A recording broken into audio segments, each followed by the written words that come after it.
So after the video I made that's called The Psychology of Premium Branding reached 500,000 views, I realized a lot of people actually knew what made a premium brand premium. They understand what looks premium, they understand what feels premium, but few actually understood how to actually execute on the theory, how to create ads that have that premium feeling and that convey the same premium look. So in this video, I'm going to share with you the process, how I work through it and how I actually do it for some of my clients, and ultimately show you the exact process that I use to scale premium brands. These are frameworks that I've used for clients to basically position their brands as the premium option in the marketplace so that they can own the narrative, lead their category, and remain as the #1 option, even though as competitors and platforms change. I've used this method over the past 5 years across multiple industries, different ad platforms, and algorithm changes. But before I show you how to actually execute this, you need to understand the difference between standard ads and premium ads. We all know that most brands want sales and they want attention. So most brands, they run ads to capture that attention and ultimately convert that attention into a purchase. But premium brands take it a step further because they want to shape your perception. And that difference sounds very small and subtle, but it's actually very, very important. Most ads look the same. You've got UGC, benefits, us versus them, AI UGC at the moment. You've got all of these formats that are recycled by every single brand out there. And honestly, none of this is wrong. It's just that it's no longer enough. Information is everywhere. Options are limitless. And premium buyers aren't short on choice, they're short on certainty. Normal brand ads, what they try to do is very simple. It's basically, here's why we're good, here's why we're the best, buy from us. Premium brands, they take it to another level. Instead of competing on features, they want to redefine the perception of their total addressable market. They ultimately want to own the debate of the product category that they're in. And they do that by removing every single ounce of doubt in the customer's mind about which product is actually the best. Normal ads, they try to add so many things, so much information. They want to really shove it down your throat. They're just in the addition game. Premium brands are in the removal game. They want to remove every single objection, every single ounce of doubt that you have in your mind. And this is what I call owning the narrative. It doesn't mean you're yelling at people telling them why you're good. It's creating the desire by showing how good you are. And honestly, in such a competitive space and industry, it's not a luxury to have this strategy applied to your brand. It's a necessity. It can be the difference between losing and leading your market. So how do you actually own the narrative through your ads? So I've got 5 steps for you today, and you might want to stick till the end because the last one will show you how to actually use your ads as a medium to really drill down this idea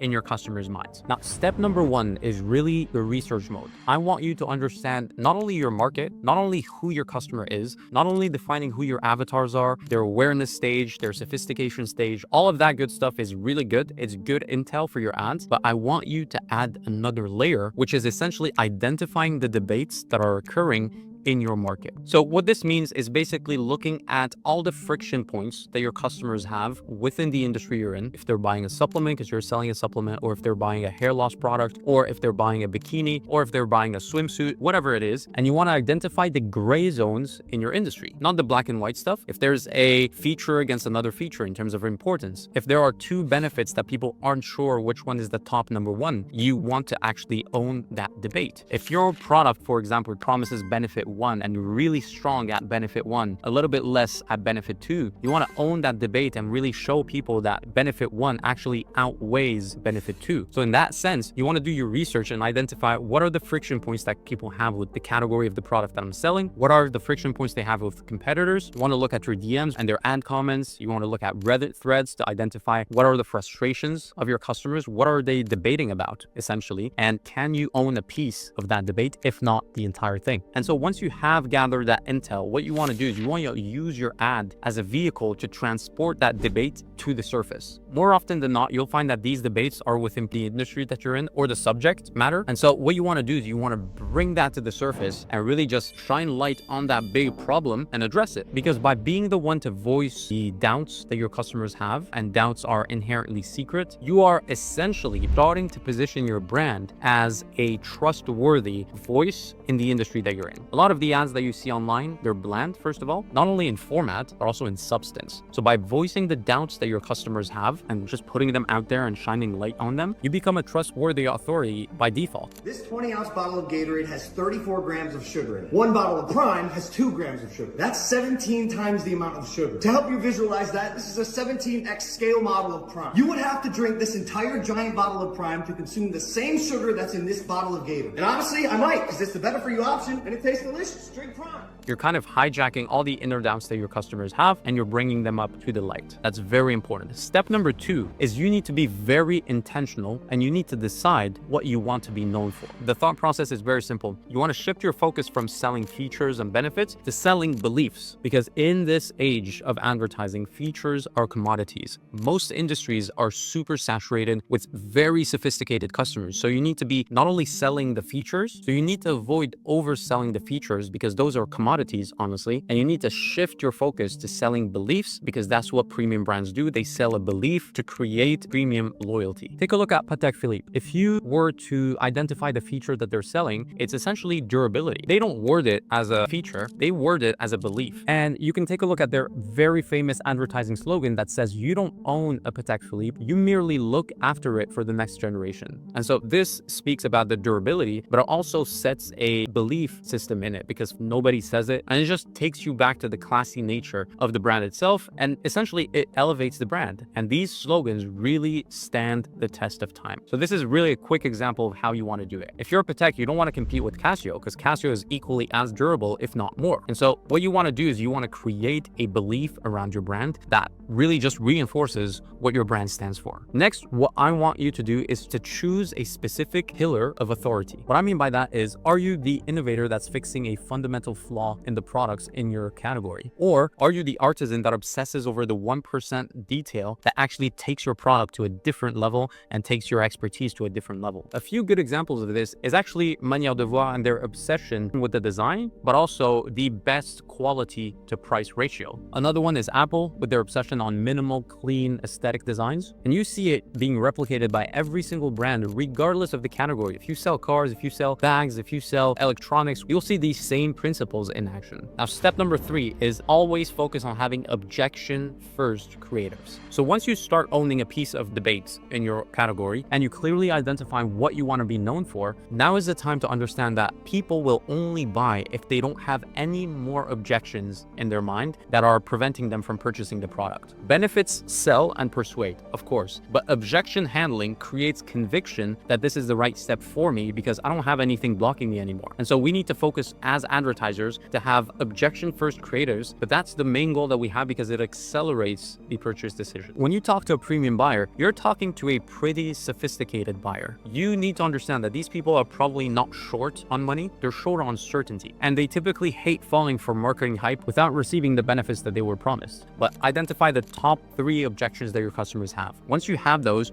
you want those to become your headlines on some of your creatives, and you want those ads to serve as basically objection handlers at scale for cold traffic. When you combine the authority that you gain from being a trustworthy organization, just because by virtue of knowing what your customers are discussing and their pain points, etc., you become that. Once you know what you want to be known for, and once you start objection handling at scale with ads, you have the luxury of having your price just reflecting the quality of your product, first of all, but also the quality of your marketing. Because the more in tune you are with your customers, the more in tune, and by in tune, I don't mean like knowing their problems on the surface level. It's like literally owning a piece of the debate or the entire thing in your category. Once you're at that position, price becomes irrelevant because it is a proof of quality rather than a barrier to entry. It's a very powerful position to be in. Now, step number 4 is to control comparisons without naming your competitors. When you see us versus them ads, it's always you're competing on features. This product is formulated in Europe, not in China. This product has a great customer service that's US based. This one is in China. This has this feature, that one has that feature. Our feature is better, but that isn't premium. In practicality, you don't want to be competing with people's standards. You want to set the standard. So you want to explain the criteria that a lot of your competitors are competing with. You are competing on a different level. You're creating your own standard.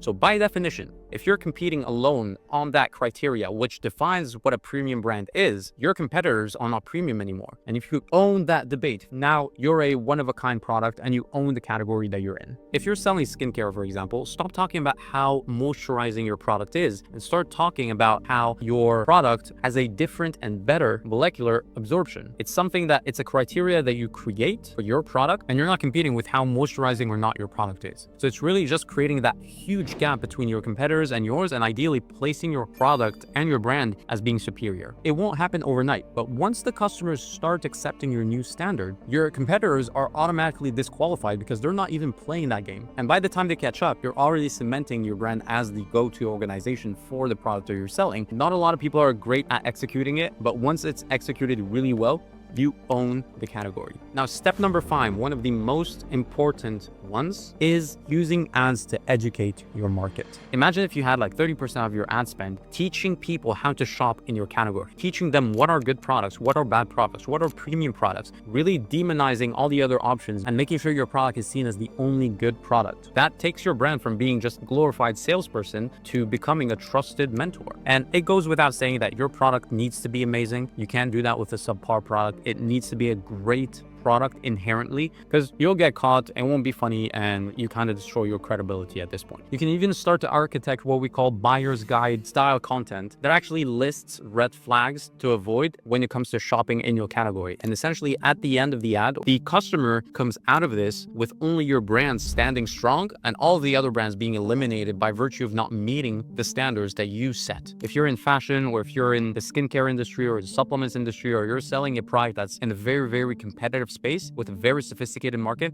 all of these 5 steps will enable you to position your brand as a premium actor in your product category, and it'll make things easier for you. You'll have more ad spend efficiency, you'll have more brand awareness, everything will flow to you like you have the Midas touch, essentially. Premium ads are about shaping the perception and owning the narrative. If you have a good product and if you execute this correctly, that you won't be recognized as a more premium brand than before you started applying those principles. Hope you enjoyed this video, and I'll see you in the next one.